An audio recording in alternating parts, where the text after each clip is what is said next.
సంక్రాంతికి సందడి చేసే డూడు బసవన్నలను చూస్తాం. ఇంటి ముందుకు వచ్చి దీవిస్తే ఆశీస్సులు తీసుకుంటాం. గంగిరెద్దులు ఆటపాటలకు ఆనందిస్తాం. గంగిరెద్దు చేసే విన్యాసాలకు మురిసిపోతాం. కానీ ఆ గంగిరెద్దులను ఎలా రెడీ చేస్తారో తెలుసా?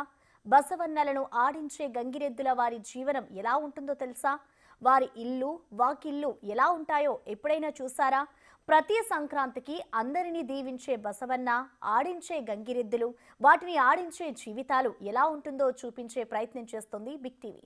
చిరునవ్వులు చిందింపచేసే గంగిరెద్దులు ఆడించే వారి లైఫ్ స్టైల్ పై స్పెషల్ స్టోరీ.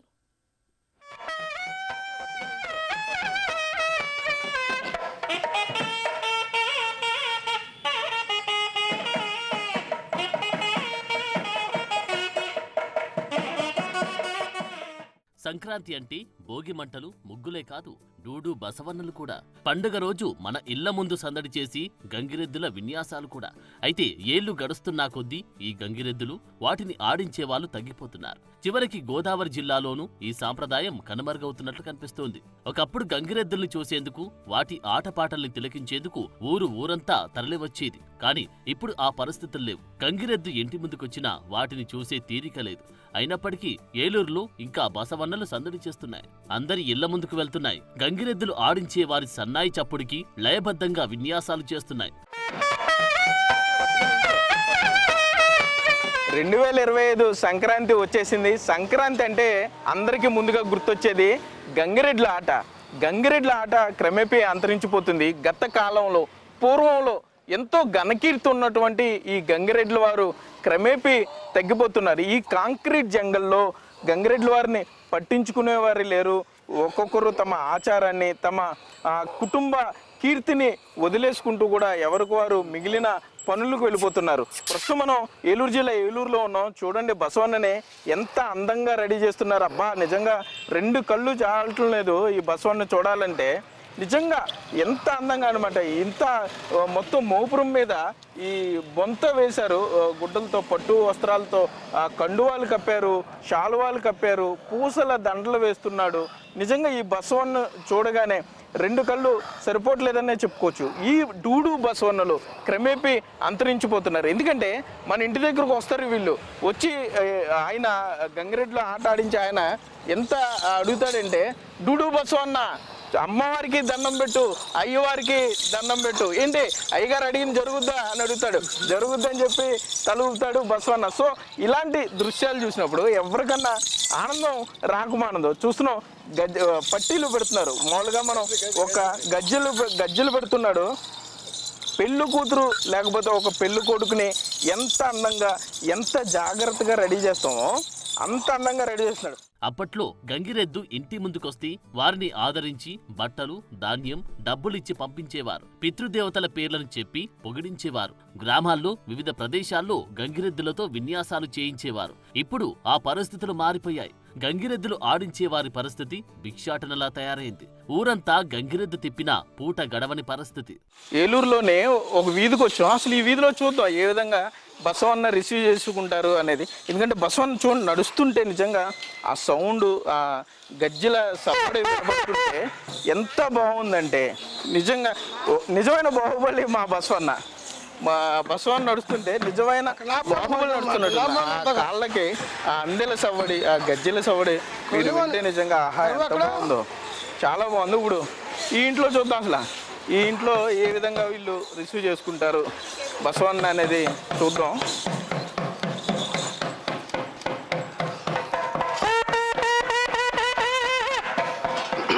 చూడండి, అందరూ కూడా మామూలుగా నమస్కారాలు చేసుకుంటున్నారు బసవన్న. ఎందుకంటే సంక్రాంతి, ధనుర్మాసం, బసవన్న కనపడ్డాడంటేనే చాలా అదృష్టంగా భావిస్తూ ఉంటారు.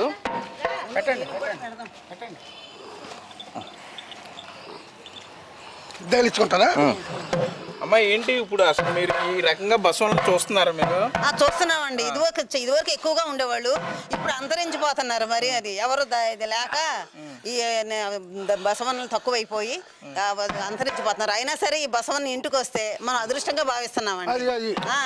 ఆ పార్వతీ పరమేశ్వరుల దగ్గర ఉండే నందీశుడు మన ఇంటికి వచ్చాడని చాలా ఆనందంగా ఉందండి మాకు. ఎప్పుడు వచ్చినా సరే మేము బసవన్నకి పెట్టి మేము దీవెని తీసుకుంటామండి. అసలు బసవన్న ఎవరు పట్టించుకోవట్లేదు. కనీసం గుమ్మం ముందుకు వస్తే పైకి వెళ్ళమని చెప్తున్నారు. అలా వెళ్ళమనకూడదండి. అసలు మనం ఎల్లో గుళ్ళకి వెళ్తున్నాం, ఆ గుడికి వెళ్తే ఆ సాంబశివుడు అవతారమే ఇక్కడికి వచ్చింది అని అనుకోవాలి. మనం అనుకొని మనం తోచిందంత సహాయం చేస్తే మనకు దేవుడు ఇంకా ఇంకా సహాయం చేస్తాడు. అది అందరూ తెలుసుకోవట్లేదండి. ఓకే, బసవన్న ఈ విధంగా ప్రతి ఇంటికి వెళ్తుంటాడు. ఇలా ఇంట్లో వాళ్ళందరూ కూడా వారికి తోచినంతలో ఉంటారు. ఇప్పుడు ఇంట్లో చూస్తే కనుక ఒక అదే పెట్టారు, కొద్దిగా బియ్యం తెచ్చారు, జాంగాయలు తెచ్చారు, పట్టు వస్త్రం వేశారు. ఇలా ప్రతి ఒక్కరు కూడా వీరు అందరూ కూడా పట్టు వస్త్రాలు వేయాలి, కొత్త బట్టలు పెట్టాలని. కానీ తోచినంతలో సాయం చేయకపోతే మాత్రం రాబోయే సంక్రాంతికి గంగిరెడ్లు కూడా కనపడవు మీకు. ఇదే ఎందుకంటే ఇప్పటికే దేవాలయాలు బసవన్నని ఇస్తూ ఉంటారు. ఇప్పుడు ఇది వాడపాలెం, వాడపల్లి వెంకన్న బాబు గుడికి వచ్చి ఆంబోతండి. అది సంతోషంగా మనకి ధర్మానికి ఇచ్చారండి. అయ్యా భోగి రోజు మళ్ళీ అక్కడికి వెళ్ళిపోవాలండి. వద్దు అయ్యా, అక్కడ మహానిలవరం 30 ఏళ్ళు సంతా ఇస్తున్నారండి. ఎందుకు అయ్యా సంతోషంగా చూస్తున్నారండి అక్కడ. అయ్యా అక్కడికి వెళ్తున్నాం. ఇప్పటికీ ఆచారం కొంచెం సింహాచలం దేవస్థానం కానీ వెంకన్న దేవస్థానాలు ఇప్పుడు బాబా చెప్తున్నాడు, వాడపల్లి వెంకన్న బాబా ఆలయంలో ఇచ్చినటువంటి ఆంబోతి, ఆంబోతిని జాగ్రత్తగా చూసుకుంటాడు, జాగ్రత్తగా ఊరూరా తిప్పుతాడు. అందరికి బసవన్నని వాళ్ళ ఇళ్ళకి తీసుకెళ్తాడని ఆ పరమేశ్వరుడు వచ్చినట్టుగా అందరూ భావిస్తారని బాబాయికి ఇచ్చారు. ఓకే, బెల్లం కూడా బెల్లం పెడుతున్నారు, బియ్యం పెడుతున్నారు. సో ప్రతి గుమ్మంలో కూడా అదే విధంగా రిసీవ్ చేసుకుంటే బసవన్నలు కూడా చాలా ఆనందంగా ఉంటారు. ఏంటి ఇంకా నీకేంటి ఏం కావాలి? హంబత్ కూడా అయ్యా బియ్యం పెడుతున్నారు, అయ్యా పొళ్ళు మేపుతున్నారు, అయ్యా సంతోషంగా పేరు తెస్తున్నారు. అయ్యా అది కట్టెల్లో అది కన్నకుమారులు ఇంకా మేలు కలిగి ఉండాలి, అది ఉద్యోగాలు అది చదువులు ఇంకా మేలు కలిగి ఉన్నాయి. అయ్యా మానవాళ్ళు కాబట్టి మనం సంతాలు కాబట్టి మా పెద్దారి గారు పేరు తెస్తున్నారు.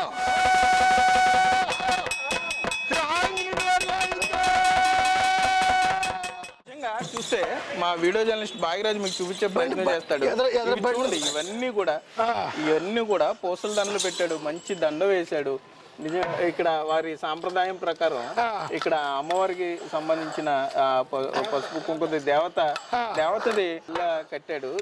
చూడండి ఎంత అందంగా మొత్తం ఇవన్నీ పువ్వులు కానీ చూసుంటారు. ఇదిగో మెల్లో కూడా మంచి గంట ఉంది ఇక్కడ. అంటే నడుస్తుంటే లయబద్ధంగా మంచి సౌండ్ వచ్చేలాగా ఇట్లా పెట్టాడు. కాళ్ళకు చూస్తే మంచి పట్టే గజ్జలు ఇవన్నీ గల్గలమంటున్నాయి. ఇవి పట్టు వస్త్రాలు కానీ కొమ్ములు చూడండి ఎంత అందంగా పెట్టాడు. కొమ్ములు కనపడకుండా ఈ క్లాత్ తో చేసినటువంటి వీటినే పువ్వులుగా పెట్టాడు. మళ్ళీ ఇక్కడ మోపురం మీద కూడా గజ్జలు పెట్టాడు. అంటే బసవన్న నడుస్తుంటే లయబద్ధంగా వచ్చేలాగా మొత్తం ఈ పట్టు వాళ్ళు కానీ. సో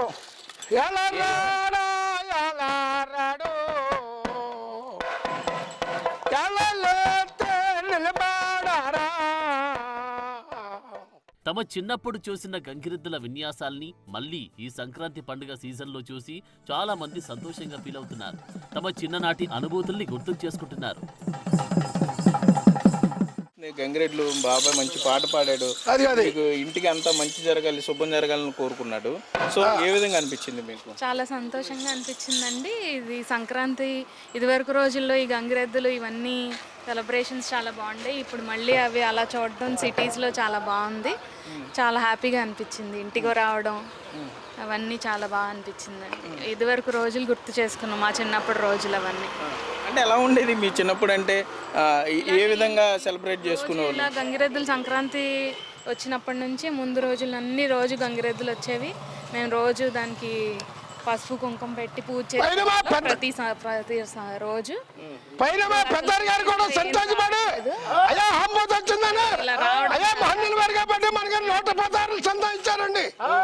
వచ్చింది మన ఇప్పుడు?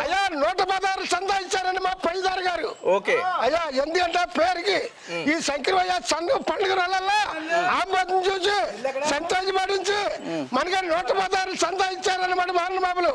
అయ్యా దారమ్మటెళ్ళారు కూడా అయ్యా సంతోషపడించి మనగా పేరు తెచ్చారు మహన్ బాబులు. వారిని వారి కుటుంబాన్ని కాపాడుతూ ఉండి అయ్యా ఉద్యోగాలు బాగా ఉండి ఆ చదువులు బాగా ఉండి అయ్యా మనకి ఇచ్చిన 116 మొత్తాను వారింట్లో వచ్చాను 116 వారికి కలగజేస్తా ఉండాలి. మరి నమస్కారం. పైన 100 రూపాయలు ఇచ్చింది. సంతోషంగా పడ్డా. మా బుద్ధమ్మ గారు కూడా, మా మేడమ్మ గారు కూడా వారు ఒక్క 100 రూపాయలు సంతోషించారనమాట. అయ్యా ఎందుకంటే పేరుకి అనమాట మా ప్రభు రమాణి గోవిందా. ఈ అమ్మగారు అంత ఇస్తారు చూద్దాం చూడు. అబ్బాయి గారు మీ పేరు ఏమండి? రుగ్వేద్ గారు మహానుభావులు. అయ్యా మన చూసి సంతోషపడించి అయ్యా ఎందుకంటే సంక్రమయ్య పండుగ రోజుల గంగిరెద్దు వచ్చిందని, అది గుమ్మలోకి వచ్చిందని అయ్యా బియ్యం పెట్టించి, అయ్యా జాంపళ్ళు పెట్టించి, అయ్యా అరటిపళ్ళు పెట్టి అయ్యా సంతోషంగా బట్టి మనకి 1000 నోటు పదాలు సంతోషించారండి. అయ్యా ఎందుకంటే పేరుకి అనమాట. ఆరి బిడ్డలు, ఆరి కుమారులు, ఆరి ఉద్యోగాలు ఇంకా మేలు కలిగి ఉండి ఆ వెంకన్న బాబు తోడుగా ఉండి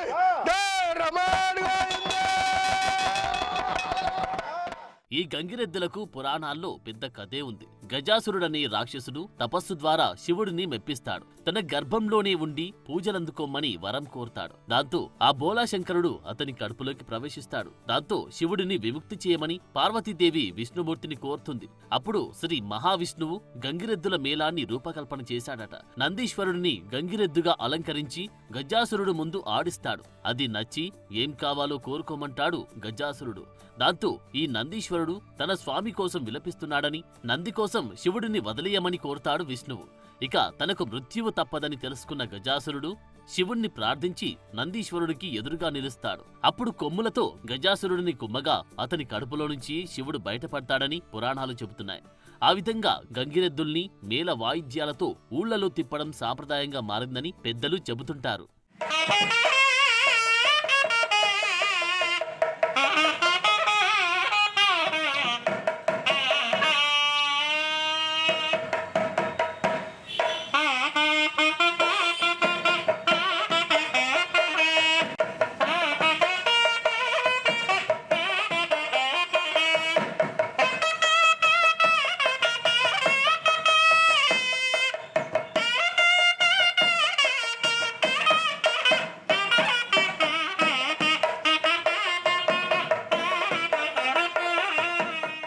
గంగిరెద్దుల విన్యాసాలు కంటికి ఎంతో ఇంపుగా ఉన్నా వాటిని ఆడించే వారి పరిస్థితి మాత్రం దుర్భరంగా ఉంది. తల్లిదండ్రులతో పాటు వారి పిల్లలు కూడా నిరక్షరాస్యులుగానే మిగిలిపోతున్నారు.